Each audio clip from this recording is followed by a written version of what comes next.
Hey guys, how are you doing? I hope you had a great weekend and did everything that you were intending to this weekend, including relaxing, rejuvenating, and revising, guys. Everything that we did during the week, I hope you have revised and that you have revised very, very well. All right, let's not waste any more time and let's get started with our session for the day. Very quickly, guys, here you are. Remember to use Abhi Live to subscribe to Unacademy and to take our courses. My Telegram link is AbhiCat and you can connect with me on Telegram using this. Just find AbhiCat on Telegram and we are sorted, guys. The best study material is here, guys. So notes for CAT and OMETs, which have been curated under the mentorship of India's top educators. Extensive syllabus coverage, contains 15 modules which are very comprehensive. Contains 500 most frequently asked questions, chapter-wise practice questions, tips and strategies. You can subscribe right away, guys. This is a limited period offer. Ace CAT Prep with Unacademy notes. Get exclusive notes on April 15. 9-month iconic, 2-month extension, 10% off on using AbhiCat Live. CAT Iconic is a flagship program for CAT aspirants where you can block your notes. Now, guys, you get notes, pivot, live doubts, test analysis, live mentorship, expert guidelines, all plus benefits, Discord and open house. Here is our CAT note story. So, October, we realized that there was a need. December, extensive discussions. January, experts were handpicked. February, notes 1.0 was ready. Week 1 of March, first review. Week 2 of March, second review. Week 3 of March, third review. Week 1 of April, final review. And April 15 notes are launched. So that's our journey, guys. Okay, guys, CAT mega offer. Get exclusive notes, 10% price drop, 10% code discount on iconic subscriptions. Complete batch for CAT 2021. Excel batch. Unacademy Ask a Doubt is now available on the website as well as on the app, guys. You can ask up to 3 doubts, get solutions in your preferred language and request a review for your solution. Also, simply click, crop and submit and you're sorted. All right, let's get started with our article for the day. AEON RC, let's start. Curb, of course, means to stop. When you're curbing something, you're stopping something. Amputation means to remove a limb. Premature, of course, is prior to actual time, start before the actual time. Trigger is kickstart and paradigm is thought process. So, ये 5 words हैं हमारे. Curb, when you put a curb on something, when you curb something, you stop it. Amputation, of course, we understand. To remove a limb is amputation, very simple. Premature, he's a premature baby. He was born before it was actually time for him to be born. Trigger, my anger gets triggered. I got a very horrible headache yesterday and it was triggered by the heat. We'd gone to a temple and it was very hot in the morning and it was like, I got a huge headache then. Paradigm, of course, is thought process. My paradigm shift has happened in recent times where I've realized that I'm not going to be working like crazy. I will work, but I will do just quality work. All right, elucidate, of course, means to explain. Fuel mobilization means movement. Dominant, of course, means main. Parsimonious is miserly. Hypothesis is theory and concomitant is simultaneous. So, of course, all of these lovely words. Elucidate, when you explain something, I am trying to elucidate on the meanings of these words that I hope you understand. Fuel mobilization, of course, is movement of fuel from one place to another. Dominant, main, most important, the controlling one. Parsimonious is miserly, stingy, someone who doesn't want to spend a lot of money. Hypotheses, of course, are theories, and concomitant, of course, things are happening together. So in parajumbles, we have something called a concomitant pair. I'm sure you're aware of that. All right, today's article slightly थोड़ा सा लंबा हो गया है, इसलिए थोड़ी writing थोड़ी गड़बड़ हो गई है. The case against sugar. So we are talking about how sugar may not be the right thing for us. Let's talk about it. Virtually zero. That's a reasonable estimate of the probability that public health authorities in the foreseeable future will successfully curb the worldwide epidemics of obesity and diabetes. At least according to Margaret Chan, the Director General of WHO, a person who should know. So, the Director General of WHO, Margaret Chan, says that there is no way we are going to be controlling the epidemics of obesity and diabetes. 0% chance. Virtually zero is the likelihood, Chan said at the National Academy of Medicine's annual meeting in October, that she and her many colleagues worldwide will successfully prevent a bad situation from getting much worse. So they can't stop it. That Chan also described these epidemics as a slow motion disaster suggests the critical nature of the problem. So she is saying that it is a slow motion disaster. That means it is a disaster that is moving slowly but surely. So these are critical problems, very important. Population worldwide explosion in the prevalence of obesity along with increases in the occurrence of diabetes that frankly strain the imagination, a disease that leads to blindness. So obesity and diabetes can take it like anywhere. It is crazy, guys. Kidney failure, amputation, heart disease, and premature death, and that was virtually non-existent in hospital inpatient records from mid-19th century now afflicts 1 in 11 Americans. So some disease that was not there like 100 years or 75 years ago also is now afflicting almost 1 in 11 Americans and 1 in 3 Indians, guys. In some populations, as many as 1 in 2 adults are diabetic. Yeah, that's what is happening in India. Researchers in harder sciences have a name for such situations. Pathological science, defined by the Nobel laureate chemist Irving Langmuir in 1953 as the science of things that aren't so. So this is pathological science, science of things that really aren't like that. The history of obesity and nutrition research suggests that this is indeed what has happened. In the decades leading up to the Second World War, German and Australian clinical investigators had concluded that common obesity was clearly caused by a hormonal disturbance. Starting in the 1960s, by the 1970s became fixated on dietary fat as the trigger of our chronic diseases. So they have thought that dietary fat is the reason why we are getting these chronic diseases. That was what research in 60s and 70s said. Now, with an explosion of the epidemic and compelling new research, it's time to reconsider both our causal thinking on obesity and diabetes and the possibility that sugar is playing the critical role. So now we need to rethink this whole paradigm of whether it is the fat in the diet that is causing these things and what is the role that sugar is playing in all of this. WHO and other health organizations have recently taken to arguing that sugar and particularly sugary beverages should be taxed heavily or regulated.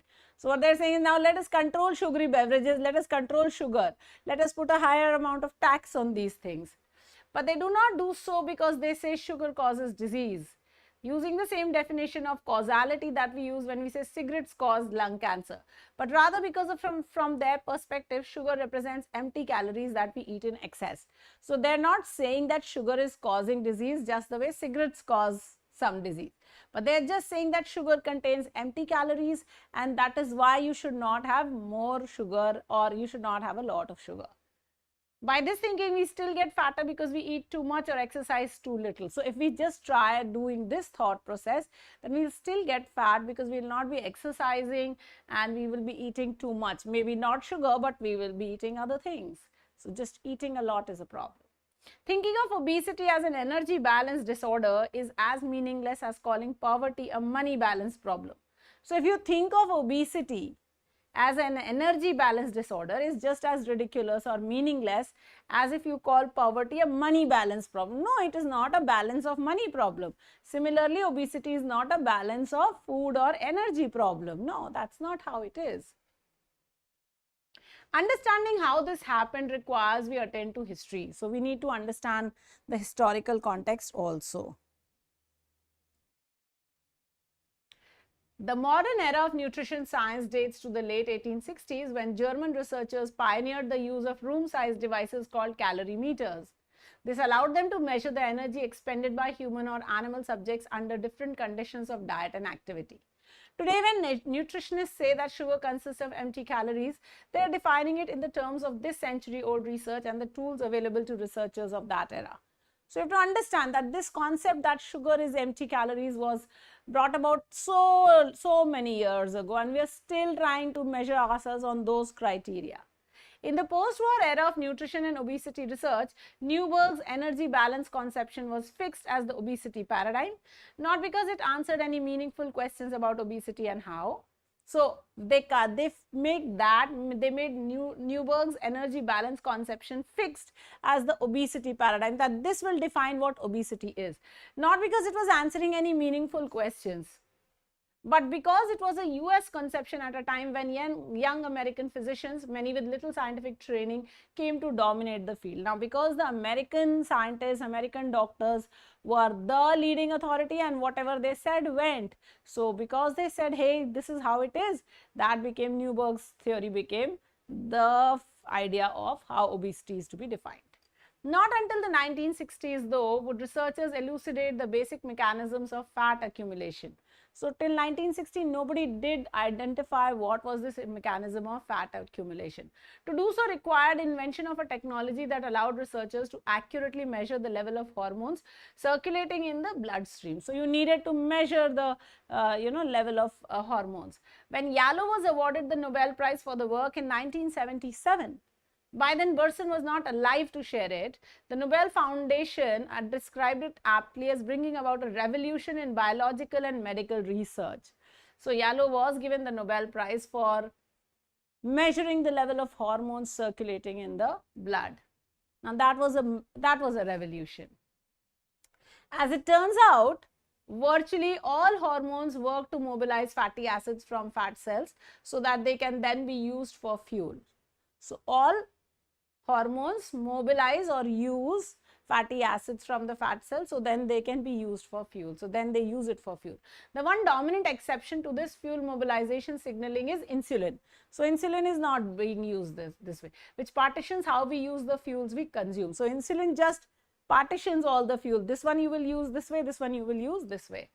In particular, it directs fat cells to store fat while facilitating the uptake and oxidation of glucose, blood sugar by muscle and organ cell. So it tells the fat cells, here you are, this is the fat you will store, this is the fat, this is the energy that will go to glucose through the muscles and through the organ cells. Put simply, when insulin levels in circulation are elevated, we store fat and use glucose for fuel. So if insulin goes up, then we start storing fat and use glucose for fuel. As insulin levels drop, fat is mobilized and we burn it instead. So when insulin levels are normal or they drop, you use the fat, you burn the fat, not the glucose, which is actually required for our body. Focusing on the problems of eating too much and exercising too little, health authorities have failed to target the correct causes. So we've been thinking about wrong things. That's why we haven't really picked up on what the right issues are for obesity. A far more parsimonious hypothesis is that the same thing that makes our fat cells fat makes us fat. So that is actually a regular, the sensible hypothesis. High blood glucose and concomitant elevated levels of insulin and the insulin resistance itself, both caused by the carbohydrate contents of our diets. So if your insulin is high, that is what the problem is. That is where the obesity is occurring from. Scientific understanding is always driven by the tools available to do the research. These tools dictate the questions that can be asked and the answers that can be obtained. And that in turn tends to shape causal hypotheses and paradigms. Ideally, when new technology comes along and new questions can be asked, then new answers can be obtained and paradigms can shift. But this requires that the research community be open to new evidence and new ways of thinking. In nutrition and obesity research, particularly at critical times in the evolution of science, this was simply not the case. That was not happening. With the epidemics of obesity and diabetes having long ago passed into crisis level, isn't it time we finally considered seriously the possibility that our prescriptions and approaches to prevention and treatment of these diseases are simply wrong? They're just wrong, based on incorrect paradigms and a century of misguided science. Oof. What an interesting article. Yes, that's true. Got to understand that what we've been thinking till now is incorrect. Whoa, voila. And here we have Swami Ramdev telling us, let's burn that, let's do this, let's do that, and maybe yoga is the way. Here you are. Which of the following is the main idea of the passage? Although sugar has no benefit for the human body, it still remains a harmless substance. The case against sugar is led by hatred against the food industry and not for the betterment of mankind. Basic sex education won't alter the deep ingrained societal taboos. Sugar is a potent toxin that alters hormones and metabolism and sets the stage for epidemic levels of obesity and diabetes. Come on, guys.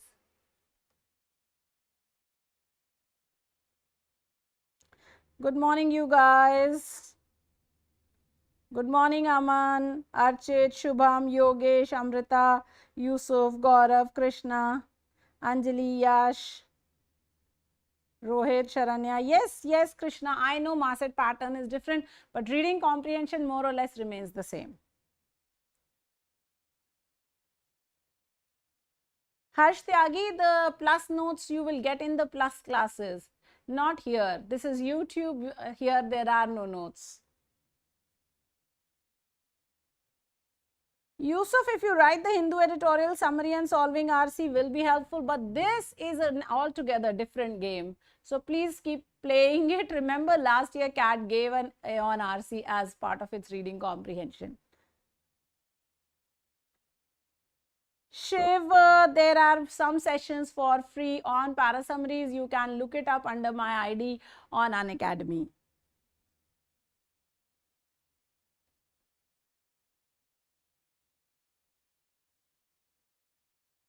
Good morning, Darshit. Yep, I think I've got my answer from all of you. Wonderful. Hey guys, I hope everybody has liked the session. Very nice. Thank you, my boys and girls. Yes, D is the correct answer. Sugar is a potent toxin that alters hormones and metabolism and sets the stage for epidemic levels of obesity and diabetes. That, of course, is the main idea. We were not talking of sex education, so it can't be C. Hatred against the food industry was not mentioned, and again it still remains a harmless substance. No, we are not saying that, so no. So best answer, yes, is D, guys. Wonderful. Here you are. So researchers from which of the following countries pioneered the use of room size devices called calorimeters? France, USA, Germany, or United Kingdoms?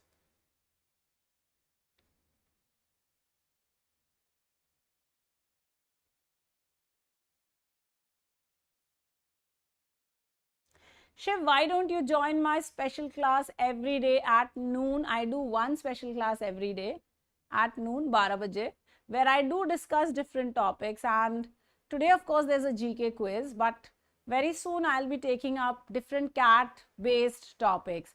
So para summary, para jumble, odd one out, all those will also be covered. So do join in, do keep an eye out. I hope you're part of my Telegram group. If you're not, then all you need to do is look for ABHICAT, ABHICAT on Telegram, and you'll be able to find my Telegram channel, which is called VARC 99.99 Abhilasha. And you can connect with me there. Every day I send out the schedules, so you can keep following, and the classes that will happen, you can keep an eye out for those.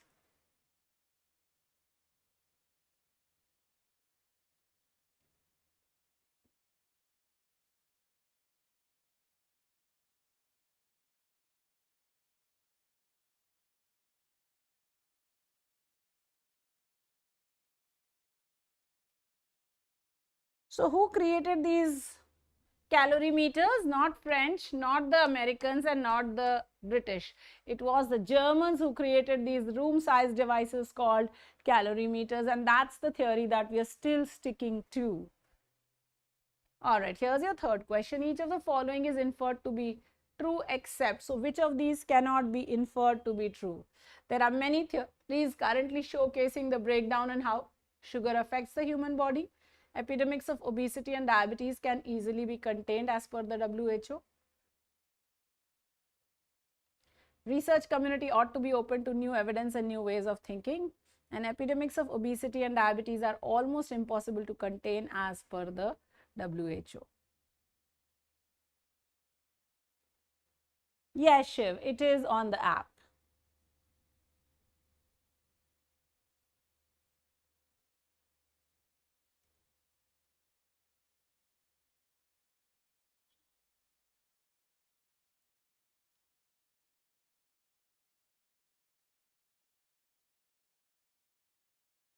So, of course, this one can be true according to the passage. This one cannot be true at all. This one can be true and this one can be true, and we know the correct answer will be, because we have said which of these can be inferred to be true except. So I'm looking for the one that just cannot be true, and therefore your answer is going to be B, guys. Okay. All right, the next question, let's get to the next question. What is the meaning of parsimonious?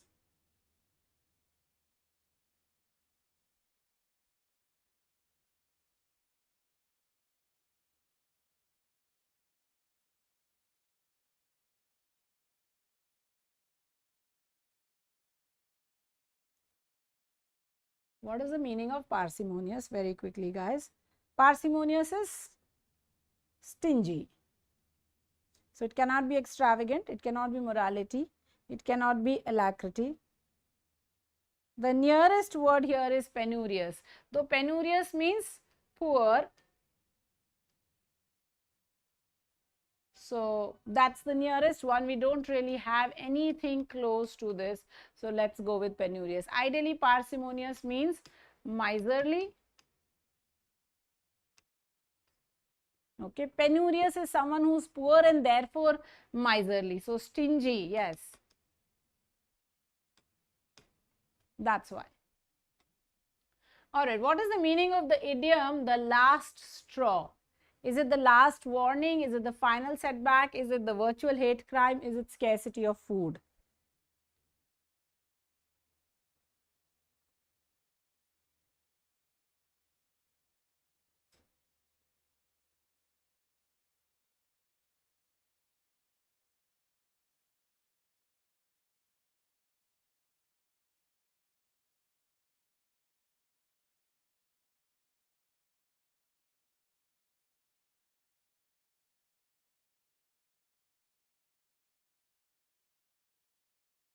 So the last straw is the final setback in a series of setbacks, and therefore B. This is the idiom which is the last straw, or the straw that broke the camel's back. So yes, that the correct answer is the final setback.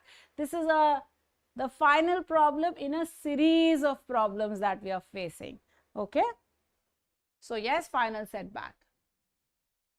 Alright guys, today at noon I've got the GK quiz, so do make sure you're coming in. It's going to be a lot of fun. So aa jana. Also guys, remember to use AbhiCat Live to unlock and subscribe to Unacademy. You'll also get a 10% off when you use AbhiCat Live. Remember to hit like, share, subscribe and the bell icon.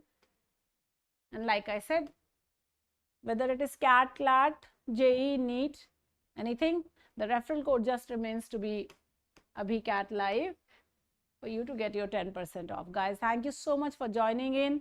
Oh, Anjali has got a 4 on 4. Avinash has got a 4. Roosters has, hello Roosters, very long time. You have not been here. Welcome back. Roosters has got 3. Yash has got 2. Very nice. More scores?